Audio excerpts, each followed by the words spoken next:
Operation Gunnerside. Knut Haukelid lay in his hospital bed in Britain, recovering from the accidental bullet wound in his foot.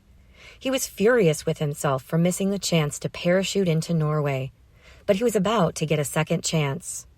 In spite of the glider disaster, the British and Americans were still determined to destroy the Vemork heavy water plant in Norway. Like the graphite Enrico Fermi used in his Chicago pile, heavy water can be used to slow down neutrons and create a chain reaction in uranium. In fact, heavy water is more efficient than graphite. Fermi would have used heavy water if he could have gotten his hands on enough. But Adolf Hitler held tight to the world's only supply. Breaking that grip was the key to stopping the German bomb. The Allies could try bombing Vemork from the air, but the cliffside target would be difficult for planes to hit. They'd be more likely to kill civilians living nearby than seriously damage the plant. As soon as Haukelid got out of the hospital, he was brought to London with 5 other Norwegian volunteers for a talk with Colonel John Wilson of the SOE.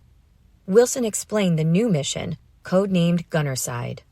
The Norwegians would parachute onto the Hardanger Plateau and find Jens Poulsen and his team.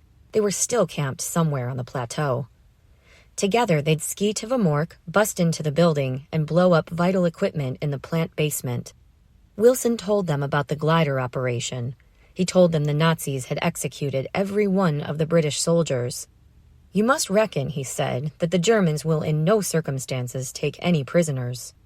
It was not normal procedure to give commandos this kind of information, but Wilson wanted the men going in with no illusions. "You have a 50-50 chance of doing the job," Wilson said, "and only a fair chance of escaping." On the night of February 17, 1943, Knut Haukelid and the other Gunnerside men hunched inside a British plane, cruising 10,000 feet above the North Sea. It was a tight fit inside the aircraft, remembered Haukelid. With our heavy equipment, weapons, and thick clothes, we could hardly move. The team had spent weeks preparing for their mission. They studied photographs and technical drawings of the Vemork plant. They planned routes in and out of the factory and practiced wrapping explosives around the type of equipment they expected to find inside. They were given cross-country skis, with which they needed no training. And there was one final tool. We were all issued the death pill, Haukelid recalled. Rather than allow themselves to be taken prisoner and tortured for information, the men were instructed to bite this pill. It was cyanide enclosed in a rubber cover, said Haukelid. It could be kept in the mouth. Once bitten through, it would ensure death within 3 seconds. At 1 a.m, the British pilot announced they were 10 minutes from the jump site. The team leader, 22-year-old Joachim Ronenberg, stood over the open hatch in the plane's floor, looking down.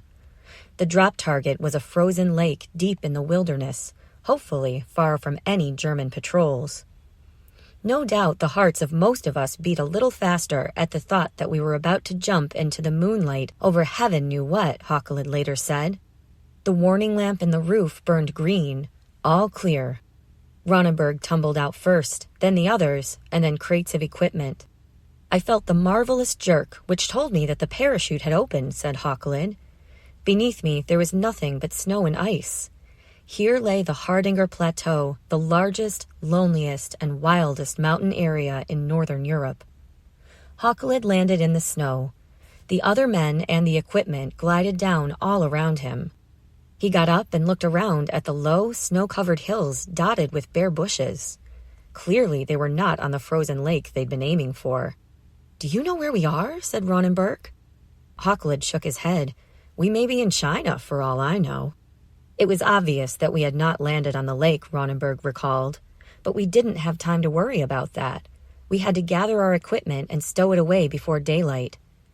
The men dragged the equipment crates to a nearby hunting cabin, chopped open the locked door with an axe, and slept in their clothes on the floor. The next day, they set out on skis to find Poulsen's team. As snow began falling and the temperature dropped, the men labored up and down icy slopes. After months in the comparatively warm and flat English countryside, they just weren't in shape for this kind of work. "We felt disoriented and feverish," said Ronenberg. Meanwhile, the snowfall was thickening and the wind increasing. After covering just 4 miles, the growing storm forced them to turn back toward the cabin. They dove inside, lit a fire, and started scraping the ice off their faces. Then they searched for the cabin and got lucky. In a drawer, they found a logbook with the location of the cabin written inside. Now, at least, they knew where they were. They could set out with confidence when the blizzard let up. It lasted 5 days. The temperature fell to 10 below zero, and 50-mile-per-hour winds rocked the thin walls. The cabin seemed about to be lifted, said Ronneberg. Then, suddenly, the wind fell, and sky turned bright blue. The men stepped out into a world of blinding white. They quickly gathered their supplies and set out in the direction Poulsen and his team should be. That afternoon, they spotted, in the distance, 2 men on skis. The Gunnerside men ducked behind boulders and drew their guns. Ronneberg peered through his binoculars. Then he handed them to Haukelid, saying, "Do you recognize them?" Haukelid took a look. The 2 figures were 300 yards away and bundled in thick winter coats. The men could be their Norwegian comrades, or they could be Germans on patrol. Deciding he needed to get closer, Haukelid tucked his pistol into his belt. He let the 2 men pass by his hiding spot, then skied toward them from behind. The wind blew the sound of his skis away from the men ahead of him. Haukelid got within 15 yards, still unnoticed. At this distance, there was no doubt. They were skinny from a hungry winter, but these were Klaus Hellberg and Arne Kjellstrup, 2 of Poulsen's team. Haukelid stopped. He coughed loudly. Hellberg and Kjellstrup spun around, pulling out pistols, and were about to fire when they recognized their old international gangster schoolmate. All 3 men shouted with joy. There was backslapping, Haukelid said, of the happy moment, and much strong, hearty cursing. The 10 young Norwegians gathered in a nearby cabin to review the job ahead. Their target was the Vemork plant, built into the side of a steep 3,000-foot gorge. At the bottom of the gorge was the now frozen Mon River. "As you all know," Ronneberg said, "our main problem is the approach itself. We have all the necessary equipment and explosives to do the job, but we must reach the target to get the job done."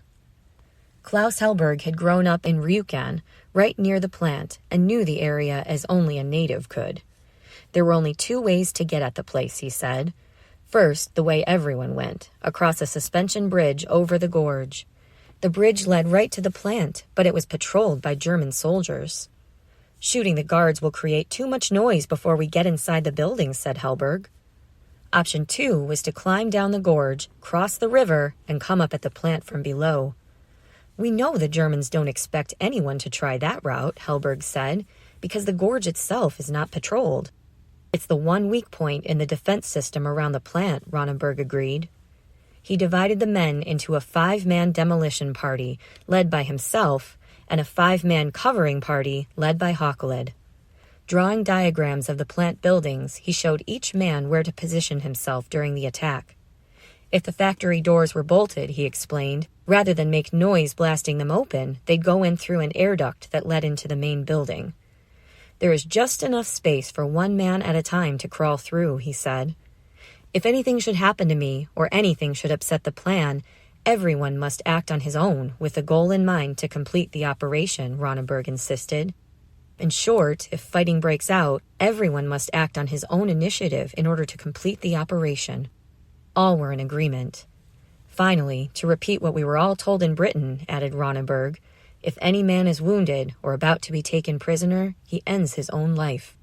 All agreed.